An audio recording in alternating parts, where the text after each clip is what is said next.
एक गांव है, उस गांव का नाम था पुरंदरपुर। क्या नाम था? पुरंदरपुर में एक ब्राह्मण रहते थे। उच्च वशिष्ठ कुल में ब्राह्मण का जन्म हुआ। थे तो ब्राह्मण, शिखा सूत्र भी रखते थे, तिलक भी लगाते थे, लेकिन ब्राह्मणों जैसा स्वभाव नहीं था, केवल स्वरूप था। स्वरूप ब्राह्मणों का था पर स्वभाव वैश्यों का। वैश्य मतलब हमारे बनिया भाई लोग, उनके जैसा उनका व्यवहार था। कैसा? व्यापार करते थे, धन देते थे, उस पे क्या बोलते हैं उसको, ब्याज पे, ब्याज पे धन देते थे लोगों को। और अपना गल्ला खोल रखा था, गल्ले पे बैठते थे। ब्राह्मण का नियम है संध्योपासन करना चाहिए, यज्ञ करना चाहिए, अध्ययन करना चाहिए, ग्रंथों का अवलोकन करना चाहिए, पर ये सब कुछ नहीं करते थे। सुबह उठे, केवल तिलक लगाया, स्नान करके चोटी शिखा बांधी और सीधे अपने गल्ले पे पहुंच जाते थे। उनको दिन भर का यही, क्या देना है देते रहो। और इन सबके साथ साथ महाकंजूस, खूब धनवान थे। भगवान की कृपा से उन पर ब्याज का इतना धन आता था कि वो पूरे पुरंदरपुर गांव को अकेले भोजन करा सकते थे। पर इतने कंजूस थे, इतने कंजूस थे, दूध में अगर मक्खी भी गिर जाती तो दूध छान के पी जाते थे।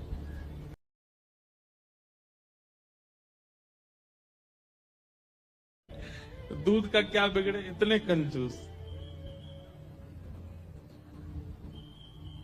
और कंजूसाई की हद तो तब पार हो गई, उनकी पत्नी का नाम था सरस्वती देवी। क्या नाम था? तो सरस्वती देवी जो थी, उनके पिताजी ने इसीलिए ब्याह किया कि भाई ये विप्रदेव जो हैं बड़े धनवान हैं, बेटी खुश रहेगी हमारी। तो सरस्वती देवी का ब्याह हो गया। उनकी मां ने, पिता ने जितने गहने दिए, ब्याह के अगले दिन ही सवेरे सवेरे ब्राह्मण देवता उठे, देवी सुनो, सबरे गहने उतारो अपने। बोले क्यों? अरे देखो कितनी अच्छी नक्काशी की है इसमें, कितने अच्छे से तुम्हारे कुंडल बने हैं, कितने अच्छे तुम्हारे गले के हार बने हैं, हाथ के तुम्हारे बढ़िया कंगन कड़ूला, रोज पहनोगी तो घिस जाएंगे, उतार दो सबको। पत्नी ने भारी भारी सामान सब उतार दिए, कानों के कुंडल, नाक की बाली और गले का एक मंगलसूत्र रहने दिया। लेकिन पुरंदर, ये अपने ब्राह्मण देवता जो थे, इनको वो भी अच्छे नहीं लगते थे। रोज अपनी पत्नी को, क्यों इनको पहन के घूमती है, उनको दे दो, अंदर तिजोरी में रख दूं मैं। पत्नी कहती है तो सौभाग्य है, ये तो पहनने दिया कीजिए। महाराज कहते कहते 6 महीना हो गए, रोज टोकते। अब तो ये स्थिति में आ गए कि पत्नी के हाथ का भोजन नहीं करते थे। वो रोटी बनाती, बोले मुझे नहीं पाना, और अपनी दुकान पर जाके वो दुकान के बालक से कहते अपने घर से बनवा ला। दोनों भावना थी, एक तो नाराज थे पत्नी से कि गहने क्यों नहीं उतार रही है, दूसरा बढ़िया है घर का आटा बचेगा। इतने कंजूस। पत्नी बोली क्या करे, रात में बोली आप कैसे मानेंगे, बोले ये उतार दो जितने पहन रखे हैं। उसने कान के कुंडल भी उतार दिए, हाथ के कड़ूला भी उतार दिए, पाजेब भी उतार दी, गले का मंगलसूत्र भी उतार दिया। सब बिल्कुल कोरी हो गई बेचारी। केवल नाक की एक नथ रहने दी उसने। बोले एक तो रहने दीजिए, कम से कम इससे पता तो चले कि मैं सौभाग्यवती हूं। भाई सारे गहने उतार देना मां के लिए अशुभ होता है। पतली सी एक नाक में वो नथ भी नहीं थी, छोटी सी एक कील जैसी थी। उसके लिए भी बोले कि रात में तो उतारी दिया करो इसको भी। इतने कंजूस। सब उतार दिया। पत्नी बेचारी साड़ी में और केवल एक नथ लगा करके मांग में सिंदूर भर के बिंदी लगा के वैसे घूमती थी। शादी ब्याहों में जबरदस्ती नहीं जाते थे। एक दिन पहले अपने आप को बुखार में हूं ऐसा बोल देते थे, क्योंकि गहने निकाल के देने पड़ेंगे, पहन के जाएगी। इतने कंजूस। कभी कभी जो व्यक्ति अति में संसारी होता है ना, ठाकुर जी को उस पे भी बड़े मजे आते हैं देखने में। ठाकुर जी कहते हैं, मतलब ठाकुर जी बोले, भाई ये ब्राह्मण देवता बहुत अच्छा लग रहा हमको। क्यों? बोले इतना कंजूस तो हमने कभी नहीं देखा है, बहुत भयंकर कंजूस है। ठाकुर जी का मन आ गया उस पर। अच्छा, जो पत्नी थी ना सरस्वती देवी, वो बड़ी भक्ता थी। वो तो नाम जप भी करती थी, वो दर्शन करने के लिए भी जाती थी, लेकिन ये नहीं जाते थे उसके साथ। तभी ठाकुर जी का मन आ गया इस पे, तो इसको देखूं मैं एक बार। और हमारे श्री पंडरीनाथ भगवान, श्री विठ्ठल भगवान एक दीनहीन से ब्राह्मण का रूप धारण किया। फटी सी धोती पहनी, कुचैली मैली सी कुर्ता पहने और पुराना काला सा जनेऊ धारण किया, और महाराज ऐसी तिलक सा लगा करके बिल्कुल दीनहीन, झुर्रियां पड़ रही हैं मुखमंडल पर, और ऐसे हाथ जोड़ते हुए इनके दुकान पर पहुंच गए। रूप रंग देख करके ही पहले तो ब्राह्मण देवता समझ गए, बोले अरे ये और आ गया, ये कुछ देना वेना तो है नहीं, मांगेगा। कहो तन पे नहीं लगता, चल दिए कलकत्ता, क्या करने आए हो?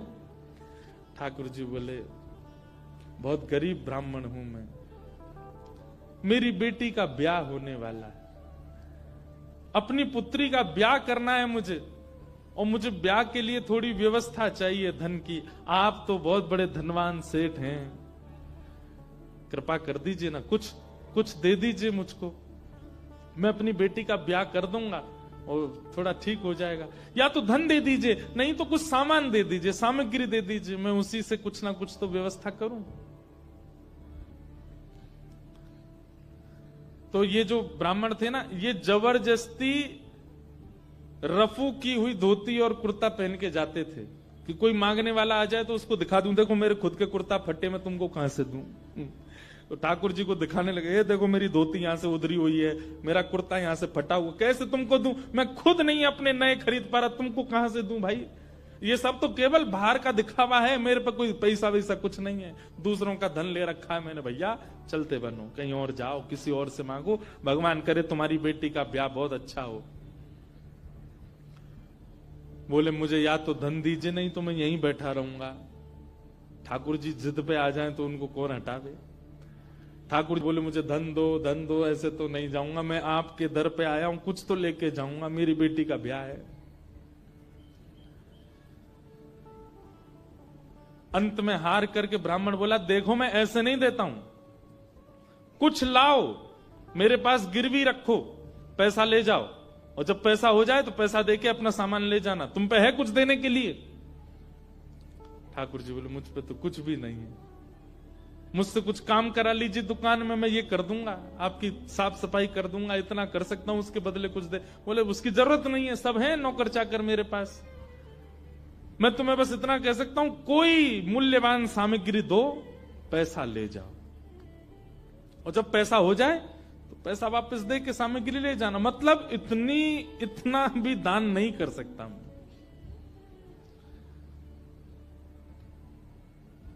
ठाकुर जी बोले ठीक है, मैं जाता हूं, कुछ ढूंढ के लाता हूं। ठाकुर जी भी इतने खेलते हैं, ठाकुर जी जैसा खिलाड़ी नहीं है दुनिया में, इतना बड़ा खिलाड़ी कोई नहीं हो सकता। ठाकुर जी गए उस ब्राह्मण देवता के घर, और घर जाकर के द्वार पे खड़े होकर रोने लगे। इतना रोए, भीतर से सरस्वती देवी निकल के आई। अरे अरे अरे अरे ब्राह्मण देवता, आप इतना रो क्यों रहे हैं, क्या बात है? छोटी सी मेरी लाली बड़ी हो गई है, उसका ब्याह के लिए मैं बहुत दिन से वर ढूंढ रहा था, बड़ी मुश्किल से एक लड़का मिला है, अपनी बेटी का ब्याह करना है। बहुत जगह ठोकरें खा के मांगा मैंने, मुझे किसी ने सहायता नहीं दी, अंत में तुम्हारे द्वार आया हूं, यहां भी नहीं मिला, बेटी को क्या मुंह दिखाऊंगा, यहीं प्राण त्याग दूंगा, जहर मेरी जेब में ही रखा है। सरस्वती देवी तो बेचारी बड़ी भावुक। भक्त का इस स्वभाव है कि वो दूसरे की पीड़ा देख ही नहीं पाएगा, तब समझो वो भक्त है। जो दूसरे की पीड़ा देख ले और देख करके भी बिल्कुल उसका मन घबराए ना, मन बिल्कुल नेत्र सजल ना हो, समझना उसमें भक्ति भाव उचित है नहीं।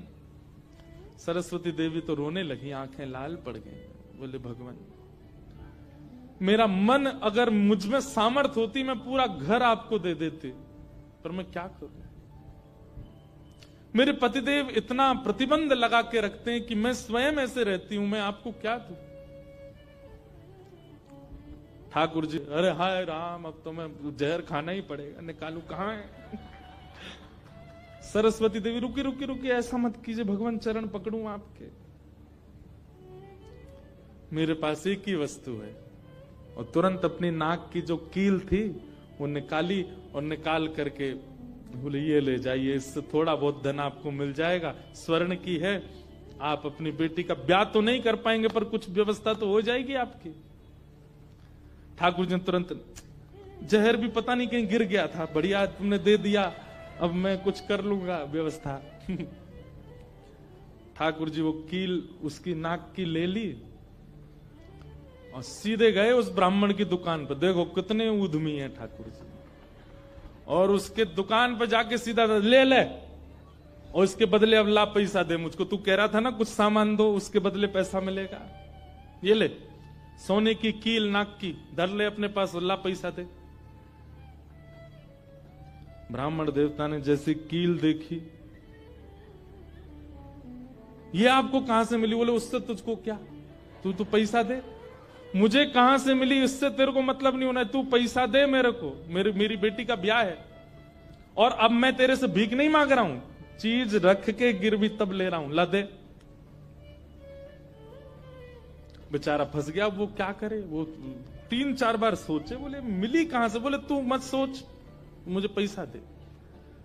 कील उसने तिजोरी में अंदर रखी, ताला लगाया और उसका जो धन होता था वो धन ठाकुर जी को दिया। ठाकुर जी ने जेब में धरी, निकल गए वहां से।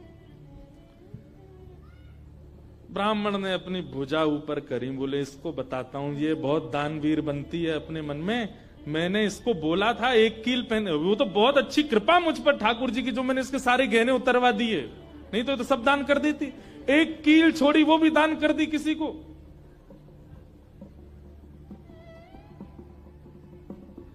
पहुंच गए।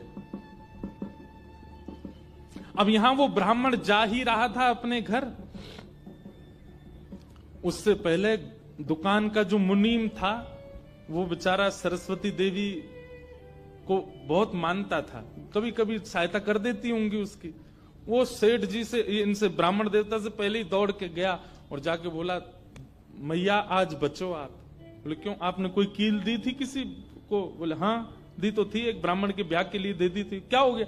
उसने जाके वो आपके पतिदेव को ही दिया और बदले में ले गया पैसा।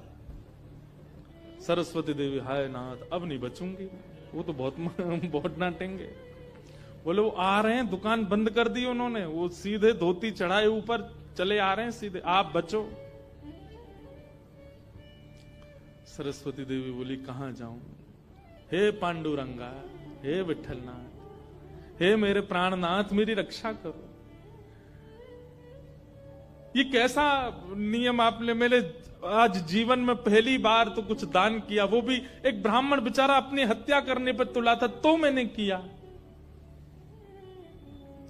ये कैसा आपने खेल किया ठाकुर जी, कैसे भी मेरे पति को रोको। लेकिन इतनी डरती थी अपने पति से, इतनी व्याकुल हो गई, तुरंत विष ले लिया। बोली कि मैं उनका क्रोध नहीं सह पाऊंगी, उनकी मार पिटाई डांट नहीं सह सकती, उससे अच्छा तो मैं प्राण त्याग दूं अपने। और श्री पांडुरंग भगवान विठल की सामने सुंदर चित्रपट था, उसी के सामने नेत्र सजल हैं, हाथ में विष का प्याला लेकर के, और बस देखती जा रही है। बोले नाथ मैंने किसी और उद्देश्य से नहीं किया, केवल एक ब्राह्मण की पुत्री का ब्याह हो जाए इसलिए किया, मेरे पति मुझे छोड़ेंगे नहीं, इससे अच्छा मैं प्राण ही त्याग रही हूं। मुझे पता है शास्त्रों में प्राण आत्महत्या करना जघन्य अपराध है, पर मेरे पास और कोई उपचार नहीं है। और जैसे ही अपने मुख से लगा करके विषपान करने लगी, इतने में ही ऊपर से वो नाक की कील आकर के उसके पात्र में ही गिरी। और जैसी खन्न से आवाज हुई, नेत्र खोल करके देखा, भीतर अपने हाथ को डाल करके जैसे ही निकाला तो वही नाक की कील उसके हाथ में आ गई। और नाक की कील हाथ में आते ही इतने में ही वो ब्राह्मण का प्रवेश हुआ। प्रवेश होते ही उसने ढूंढने लगा, कहां है, कोई साधन मिले इसको बताता हूं। पत्नी सामने खड़ी थी, कहिए कहिए, आज कुछ कहूंगा नहीं, आज तो करूंगा, तू बता, तैने किसी को दान कैसे किया बिना मुझसे पूछे? तू क्या दान किया? तेरी नाक की कील कहां है बता? पत्नी ने अपना हाथ आगे किया, ये रे। तेरे पास कहां से आई? बोले मेरे पास ही थी। नहीं, ये तेरे पास नहीं है, ये तो मेरे पास वहां रखी है तिजोरी में भीतर, चाबी मेरी यहां डली हुई है, तेरे पास कहां से आई? बोले मेरे पास ही है, अब बहुत दिन से पहनी हुई थी, साफ करने के लिए उतारी थी थोड़ी सी। ऐसा हो ही नहीं सकता है, मैंने इसके बदले मूल्य दिया है एक ब्राह्मण को, और ये मेरी तिजोरी में रखी है, चाबी मेरे पास है। तो रुक, अभी रुक, मैं अभी जाता हूं। और कील अपने संगी लेके गया, गए, जाकर के दुकान खोली, तिजोरी जैसी खोल करके देखा उसमें वो कील थी नहीं, वो हाथ में थी। ब्राह्मण बोला, ये कोई स्वप्न नहीं है, ये कोई अचंबा नहीं है, ये कुछ और है। दौड़ करके घर आया, बोले मुझे सच बताओ क्या हुआ? पत्नी बोली सच बताऊं? बोले हाँ, मैंने ही ब्राह्मण को दी थी। हाँ, वो ब्राह्मण वृद्ध सा, उसके कुर्ते फटे थे, उसकी धोती उधरी सी थी। बोले हाँ, उसी को दी थी, वो मुझे दे के गया था और मैंने ये तिजोरी में रखी, तो फिर तेरे पास आई कैसे? बोले मुझे जब पता चला कि आप क्रोध करके आएंगे और मेरे को बहुत सुनाएंगे, डांटेंगे, मारेंगे, तो मैंने सोचा कि मैं इससे अच्छा तो अपने प्राण त्याग दूं। और मैं पांडुरंग के सामने रोते हुए विष लेकर के हाथ में पीने को हुई, इतने में ही आपका